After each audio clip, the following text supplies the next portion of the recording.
They told me I didn't belong the moment I walked through the gates. I stood there on the stone walkway outside Wexley Naval College, jacket collar damp with someone's spit, for cadets laughing behind me, my hands clenched so tightly the paper in my pocket crumpled. I didn't turn around. I didn't need to. Their words were enough. Tourists should know where they're not welcome. They didn't know who I was. They didn't recognize me out of uniform. That was the point. I was dressed like any civilian. Dark jeans, windbreaker, a coffee in one hand. No ribbons. No brass. Just the name J. Arden stitched in faint gray thread near my cuff. It hadn't meant anything to them. Yet, in 72 hours, I'd be introduced as Rear Admiral Jessica Arden, Commander of Tactical Development and Readiness, tasked with overhauling the entire leadership curriculum for Wexley's Advanced Naval Command program. I was the first woman to ever hold the post. But right then, I was just another stranger, standing silent while four soon-to-be officers laughed like hyenas and walked away. The air smelled like brine and mown grass, like it always did here on the coast. Wexley Naval sat high above the harbor, its red brick halls stoic and windswept. It hadn't changed much since I graduated 2 decades ago, except maybe the confidence in the air. A sharper arrogance now, a looser sense of consequence. They had no idea who I was, or who my father had been. Fleet Admiral Henry Arden's portrait hung in the rotunda of Langston Hall, right under the Academy's crest. I grew up in his shadow, walking steel decks before I could read, memorizing the shapes of destroyers before I ever saw a jungle gym. He taught me the sea didn't care about your name, only your decisions. He taught me to speak only when it mattered, and that real command meant carrying the weight when others failed. I never expected it would be his shadow that brought me back here. When the Department of the Navy tapped me for this post, I asked for 48 hours to review the curriculum. What I got instead was a tour of administrative decay, outdated warfighting models, performance metrics based on tradition instead of reality, and a leadership culture leaning too heavily on legacy. Cadets like those four weren't an outlier. They were the new norm. I walked past the mess hall and the old parade square, the campus noise muffled in my ears. My shoulders still wet with spit, my thoughts unsteady. I remembered standing here at 19, uniform starched, terrified but proud. I'd stood at attention on this same gravel, listening to an admiral say leadership wasn't about glory. It was about grit, purpose, stillness in chaos. But here I was again, older, more decorated, and somehow right back at the beginning, disrespected by the very system I was now supposed to fix. Inside the administrative building, I made my way to the guest quarters. I didn't wipe off the spit until I got behind a locked door. I didn't cry, but I did stare at the collar longer than I should have. I pulled the folded orders from my pocket. The ink still sharp. Rear Admiral Jessica Arden, assigned as Command Development Director, effective immediately. Report to Wexley Naval College no later than 0800 Thursday. I'd read those lines 20 times. They didn't feel different this time, but something inside me did. Those four cadets would be in my first leadership review. And when I stepped on that stage, uniform pressed, ribbons polished, stars on my shoulders, there would be no mistaking who I was. They would see me, and they would learn. The next morning, I wore the uniform. Navy blue, 4 rows of ribbons, gold star on each shoulder, the insignia of command on my chest. I walked the same path toward Langston Hall that I had the day before, but this time, heads turned. Salutes snapped to attention. Good morning, ma'am, from officers I didn't recognize. They didn't know yet who I was exactly, but they knew what the stars meant. Power, rank, presence. It felt less like a return and more like a haunting. Inside the hall, the senior staff were gathered for the pre-semester alignment briefing. I nodded to the Chief of Cadet Affairs, Commander Delaney, a wiry man with a voice that always sounded like he was midway through a laugh. He hadn't changed in 10 years. Still clipped in his tone, still sharp. He offered me a neutral nod. Beside him was Captain Monroe, the academic chair, another long-timer. He smiled too easily for my taste, but he was competent, and at least he knew when to shut up.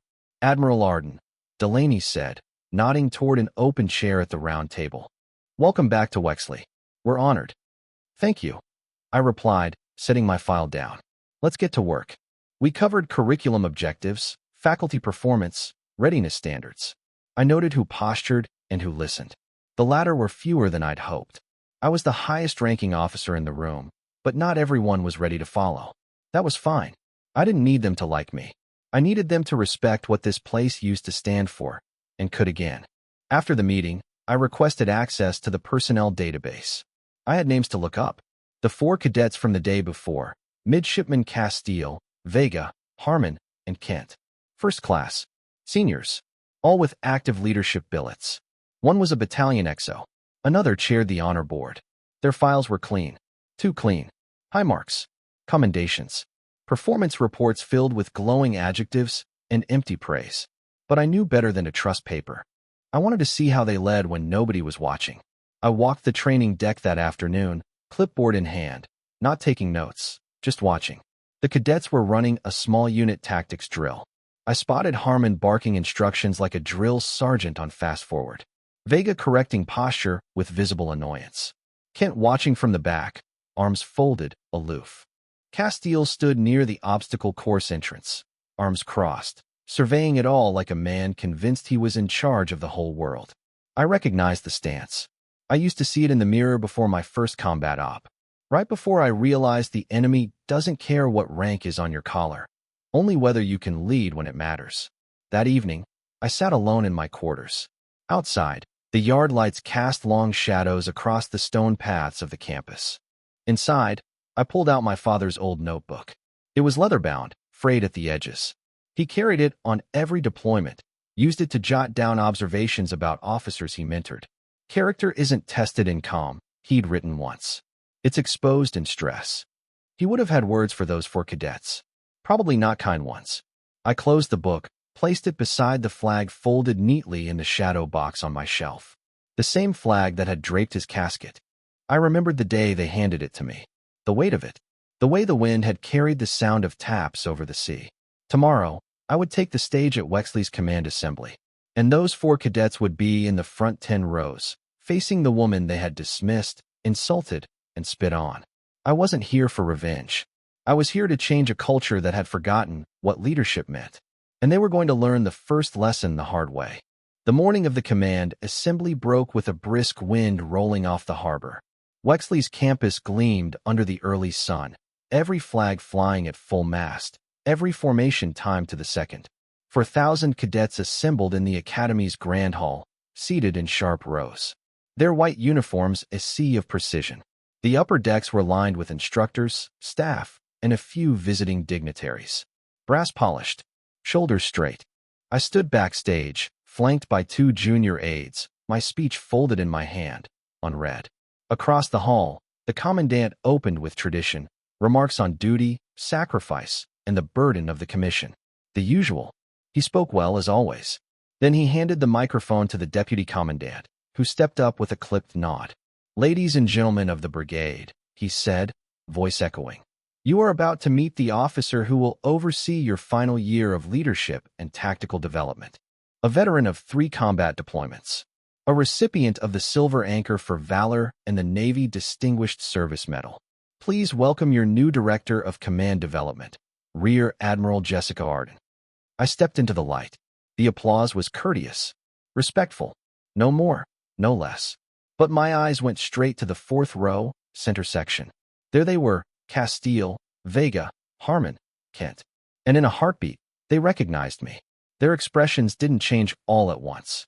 It came in stages, first confusion, then recognition, then shock. Castile blinked twice, stiffening in his seat. Vega's face lost all color. Harmon clenched his jaw. Kent stared forward, stone still. I gave them nothing. No smile. No nod. No pause. I reached the podium, set my speech aside, and began. "Good morning, Brigade." The room echoed with a crisp response. "Good morning, Admiral. I'm honored to return to Wexley. This institution shaped me, as it is now shaping you. I walked these same halls 20 years ago. I wore the same uniform. I sat where you sit." A murmur passed quietly through the audience. I let it sit. You may be wondering what qualifies me to stand here. I'll answer plainly. I've led warships in hostile waters. I've made life and death calls under fire. I've buried sailors whose names I'll never forget. My voice was steady. My gaze swept the room. But that's not why I'm here. I'm here because somewhere along the way, we stopped teaching leadership the way we used to. We started measuring performance in checklists and GPAs, in spotless uniforms and polished answers. And we forgot what matters most. I paused, letting the silence settle. Leadership is not about rank. It's not about applause. It's not about being the loudest voice in the room. It's about how you carry yourself when no one is watching. It's about how you treat others when there is no benefit to doing so. It's about character. I met the eyes of the 4 cadets. And character, I continued, is tested not in a classroom, but in the quiet choices that define you. In who you mock, in who you dismiss, in whether you have the humility to recognize when you've failed before anyone else does. The room was silent, not frozen in discomfort, silent in attention. Some of you will rise, some will fall, but all of you will be evaluated not just on your tactics or your grades, but on your conduct, your judgment, and your ability to lead with respect. I nodded once, sharp and final. Dismissed. This time, the applause came heavier. Not loud, but real. As I turned from the podium, I caught one last glance at the 4. Castile looked like he was trying to swallow glass. Vega leaned forward in his seat, lips parted. Harmon whispered something to Kent, who didn't respond. Good. Let them think. Let it sit. Tomorrow, the real work would begin. And I'd be watching. That afternoon, I returned to my office on the upper floor of Langston Hall, overlooking the quad. It was quiet.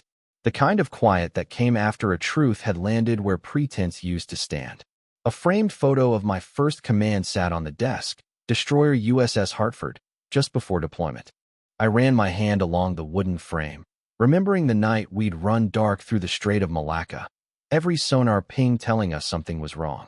And how, despite the chaos, I kept my voice calm. Leadership is louder in silence than in shouting. There was a knock at the door. Enter, I called. The door opened slowly. 4 cadets stepped in, white covers in hand, faces pale but determined. Castile took the lead, his voice subdued. Ma'am, Midshipman First Class Castile, with permission to speak. I nodded to the chairs across from me. Granted. Sit. They obeyed like they were stepping into a tribunal. Castile cleared his throat. We owe you an apology, Admiral. Vega spoke next. What we did was unacceptable. We disrespected you, disrespected the institution. There's no excuse. Harmon added. We thought you were just a civilian. But it doesn't matter. That shouldn't change how anyone is treated. Then Kent, the quietest of them, looked up. I didn't spit, ma'am. But I didn't stop it either. I just watched. He paused. And I was raised better than that. I looked at each of them in turn. Let the weight of the silence settle. You're not wrong, I said. None of you. I stood, moving to the window. Wexley produces officers. That's its job. But you are not officers yet. And what happened in the yard last week? I turned to face them. That was not leadership. That was cowardice wrapped in arrogance. Castile flinched. You disrespected a stranger. You mocked someone without cause. And one of you spat on a fellow American. A fellow sailor. Kent dropped his eyes. But you're here, I said. You faced it. You owned it. They looked up. And that's the start of leadership. Their shoulders relaxed. Just a little. However, I continued, there will be consequences. Their backs straightened again. You'll each receive formal counseling entries, and I will report the incident to the Honor Committee and your company officers. You will also undergo a 6-month leadership remediation cycle under direct oversight, mine. Vega blinked. Ma'am, you'll report to me weekly. Your billets remain. But your conduct, your decision-making, and your team management will be scrutinized. You will write reflections. You will lead exercises under watch. You will earn your way back to a clean file. Or you will not commission. The room was silent. Do you understand? I asked. Yes, ma'am, they said in unison. Dismissed. They rose, saluted. I returned it sharply. As the door closed behind them, I exhaled, not in relief, but in control. The kind of control you hold not because you have the power, but because you refuse to use it like a weapon. They had failed. But I had seen worse. I had once pulled sailors out of a flooding engine room with my boots full of water and alarms blaring in every direction. Respect wasn't earned in silence. It was earned in fire. And maybe, just maybe, those 4 cadets had just taken their first steps through it. Over the next several weeks, the 4 cadets showed up to my office every Monday at 0600. No excuses. No delays. I gave them no leniency, only structure. Their leadership remediation began with an assignment most would have considered beneath them, shadowing enlisted instructors during first-year cadet training. No command, no rank advantage, just sweat and silence. They scrubbed floors in the simulation chambers, hauled equipment for the youngest midshipmen's first navigation drills. They organized logistics for early morning muster. They got barked at by chiefs who didn't know their names and didn't care. And I made sure none of them used rank to dodge the hard work. That was by design. They needed to see what it meant to be led before they could claim to lead. Midshipman Harmon, the loudest of the four, struggled first. During the second week, he snapped at a chief petty officer correcting his rope techniques during a damage control drill. I was already waiting at my desk by the time the report landed. I called him in. "You think your voice proves you're in charge?" I asked. "No, ma'am," he said quietly. "Then why did you raise it when you should have been listening?" He didn't answer. "Control, midshipman. It's not about volume. It's about tone, presence, humility. Do you think the chief cares about your GPA?" "No, ma'am." "Good. Because neither do I." He didn't repeat the mistake. Vega, on the other hand, was a different case. He was efficient. Too efficient. He followed every order, checked every box. But something about his performance felt mechanical, polished but hollow. During one session, I had them run a squad scenario, search and rescue under fire, timed movements, leadership relay. Vega took point. He aced every segment. On paper, it was perfect. Except for one thing. When his teammate rolled his ankle during the sprint, Vega left him behind. I stopped the exercise. Everyone else froze. "You left your man?" I said flatly. "He was non-mission capable, ma'am," Vega replied, reciting the phrase like a prayer. "And what was the mission?" He blinked. "Was it speed? Or was it bringing your team back alive?" Silence. "That's the difference between tactical brilliance and leadership, midshipman," I said. "You want to lead ships full of sailors? You better start acting like their lives matter more than your metrics." That one sunk in. I could see it in his posture. Castile surprised me. Of the four, I expected the most resistance from him. But once the embarrassment wore off, he applied himself. Quietly. Consistently. He corrected younger cadets with respect. He asked questions during reviews, not to impress, but to learn. And when the others faltered, he steadied them. It was almost enough to make me wonder if the man I met in the quad was someone else entirely. Maybe it was. Kent took the longest. He had been the bystander, the passive observer. And in some ways, that was harder to confront. When we met one-on-one, I told him, "Silence is complicity, midshipman. You may not have spat, but you let it happen." He nodded, jaw tight. The world won't always give you time to reflect. There are moments when you either speak, or you become part of the failure. "I understand, ma'am," he said. "Do you?" "Yes, ma'am. I do now." "Good. Because the fleet doesn't have space for cowards who stay quiet when the right choice is hard." By the second month, I started seeing signs. Not just compliance. Not just fear of consequences. Something deeper. Castile volunteered to lead an exercise for second-year cadets. Small unit boarding tactics in a ship mock-up. He coached instead of commanded. When one cadet froze under pressure, he stepped beside her, lowered his voice, and said, "You're okay. Breathe. Reset your stance." It was almost word for word what my first CO had told me 20 years ago, after I nearly botched a maneuver on a live deck. That's when I knew he was beginning to understand. Harmon had begun arriving early to assist instructors, not because he had to, but because he wanted to. Vega stayed late to help other midshipmen with coursework, showing patience I hadn't seen in him before. And Kent started speaking up. When a first-year cadet was singled out and mocked during a navigation practical, Kent stepped in and shut it down. When word reached me, I didn't praise him publicly. I didn't call him in. I just made a note in his file. Finally heard his voice. They were learning, but I didn't let up. They weren't finished. One Friday, I scheduled a surprise leadership evaluation. No announcement, no prep. I assembled their squads at 0400 and dropped them into a multi-layered emergency scenario. Simulated hull breach, electrical fire, wounded personnel, conflicting orders.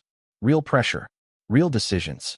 I watched from the control room with 3 senior instructors. Castile's team was first. He delegated fast, but didn't micromanage. Kept his voice low.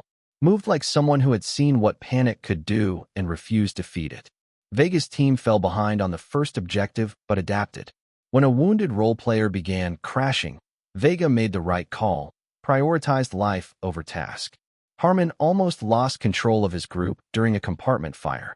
Old habits flared. But then, to my surprise, he pulled back, lowered his voice, used a single word, reset. Just that.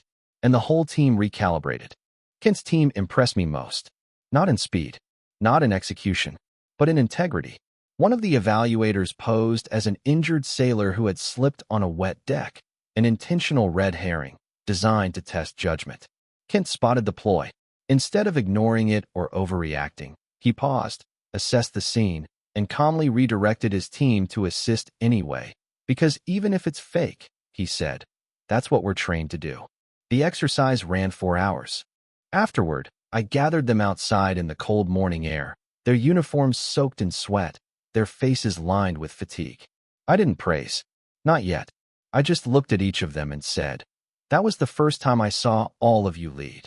Castile didn't smile, but he nodded, the kind of nod that says, I needed to hear that. We're not done, I added, but we're not where we started. The instructors behind me murmured agreement. Somewhere in the distance, a bell tolled across the quad, a reminder of the hour and of time passing. The stars on my collar felt heavy that day, but not with burden, with purpose. These four had nearly broken the standards they were sworn to uphold, but they were earning their way back, with smoke still on their sleeves and something like steel finally forming in their spines.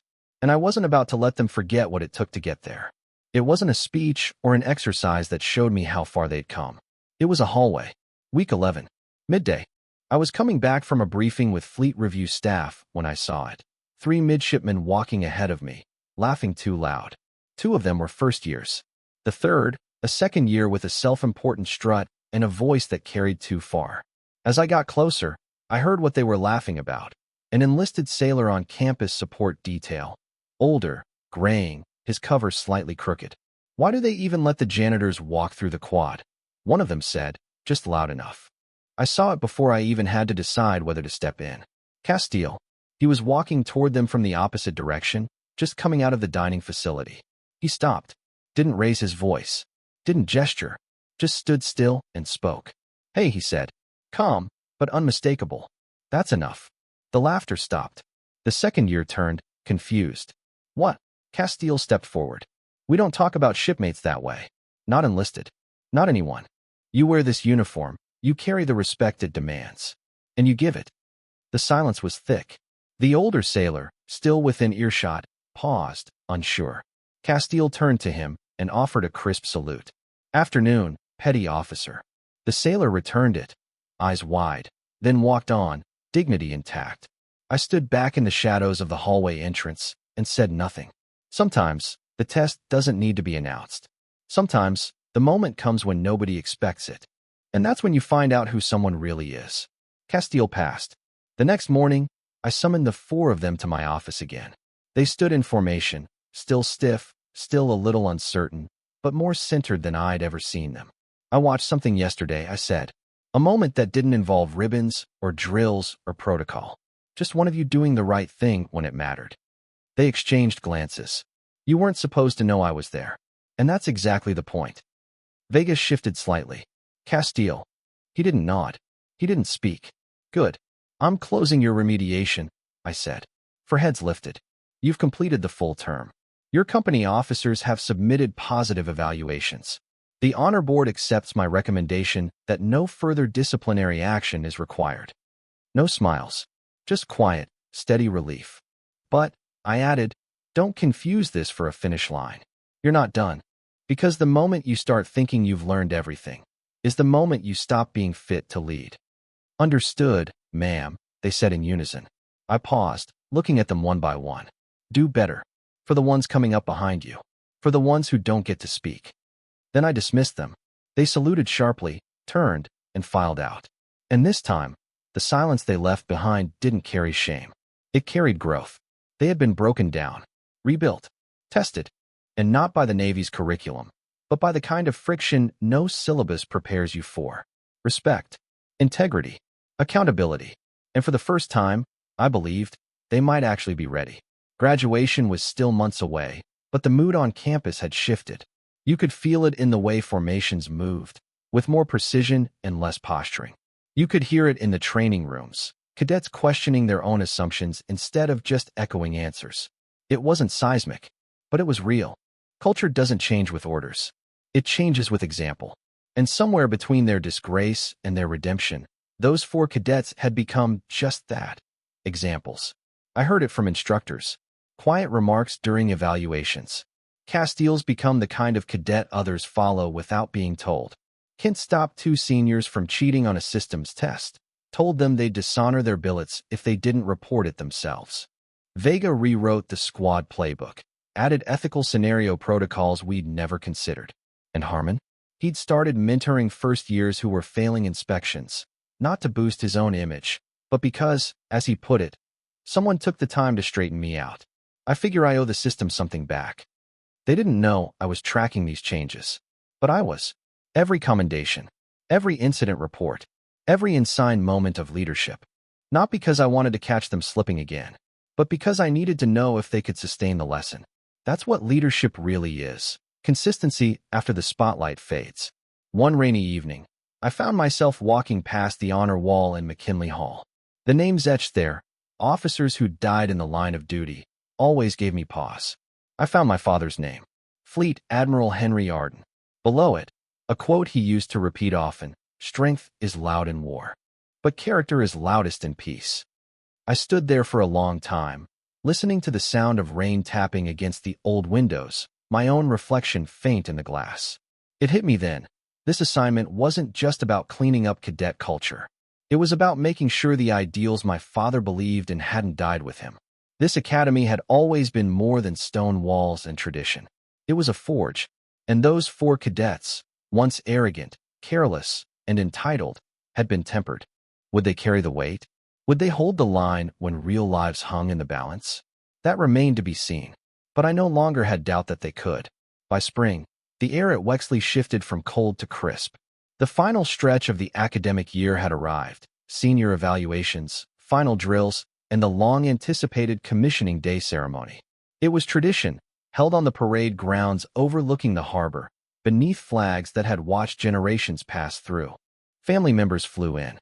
Sailors shined shoes they hadn't touched in months. Uniforms were pressed to perfection, not a brass button out of line. I stood in the command tent beside Captain Monroe and the commandant, watching the sea of white uniforms fall into formation one last time. For years of grind, sacrifice, failure, and growth, culminating in a single moment. I wasn't the speaker that day. I didn't need to be. I'd already said everything I needed to say. My role was ceremonial. Present the final commissioning letters to a select few who'd earned them with distinction. Castile was among them.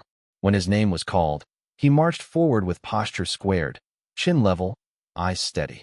No swagger, just steel. I handed him the envelope and looked him in the eye. "You earned this," I said quietly. He nodded. "Thank you, Admiral." Next came Vega. His posture was looser, but not careless. Confident, not cocky. As I handed him his letter, he said, "You were right, ma'am. About metrics. They don't mean a thing without the people." "Glad you remember that," I replied. Then Harmon, whose handshake was firm, but not forceful. "I used to think leading meant being the loudest," he admitted. "Now I know better." "You've grown," I said. "Don't stop now." And finally, Kent. He looked older than when we first met. Maybe not in face, but in presence. "I won't stay silent again," he told me. "I know," I said. Their families were in the crowd. I recognized Castile's mother by her tears. Harmon's dad looked like a man holding back pride with every muscle in his face. Vega's younger brother wore a matching cap. And Kent, his parents weren't there. But he stood tall just the same. After the last names were called, the cadets, now officers, raised their right hands and took the oath of office. To support and defend the Constitution of the United States against all enemies, foreign and domestic. I watched them say the words I had spoken at their age, standing just a few feet away, under the same sky, when my father had watched me. And now, here I was, in his place. Time folds like that. When the ceremony ended, I lingered by the seawall, where the brass bell rang out once for each new officer entering the fleet. It was tradition, echoing across the water, as if announcing them to the world. For bells for 4 once-broken cadets. Not redemption, but responsibility. And they were ready to carry it. After the ceremony, the grounds slowly emptied. Families took photos, cadets embraced, and laughter spilled across the quad like sunlight after storm clouds. It was a day of release, a letting go of the old to step into something harder, something real. I stayed behind, not because I had to, because I wanted to. I walked alone through the nearly empty halls of Langston, passing portraits of commanders long dead and plaques bearing mottos that time had nearly made hollow.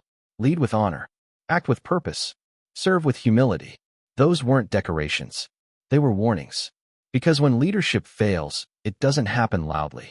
It happens in the quiet, in the wink at a corner cut, the silence in the face of disrespect, the look the other way when something ugly passes by. That's why I came back. Not to fix a curriculum, to reset a compass. That evening, I returned to my quarters and removed my uniform, folding it carefully, placing it across the chair as my father had once done. The stars on the collar caught the low light of the room, sharp and quiet. I pulled out the shadow box, his flag, his medals, a photo of the two of us aboard his last ship, and tucked behind the frame, the note he left me the day I took my first command. Your name doesn't matter, Jess. Your choices do. Lead well. I sat down at my desk and opened the evaluation files one last time. Castile, Vega, Harmon, Kent. All passed. But more than that, transformed. Their final reports were clean. Not whitewashed, but earned. I wrote it myself in each summary. Exhibited failure, learned from failure, overcame failure. Demonstrates capacity for leadership built not on performance, but principle. Not one of them knew how close they had come to derailing their careers before they had even begun. And that was fine, because now they would go into the fleet. Officers forged in the fire of their own mistakes, carrying with them a scar that couldn't be seen but wouldn't be forgotten. A scar that might just keep them honest when lives were at stake. As I looked out the window one last time, the last cadet passed across the yard, bag slung over his shoulder, uniform stiff with pride, future unknown. That's what this place was for. Not to honor the perfect, but to prepare the imperfect for something larger than themselves. And if even 4 of them left here understanding that, then maybe I had done my job. Thank you for watching. Have a great day.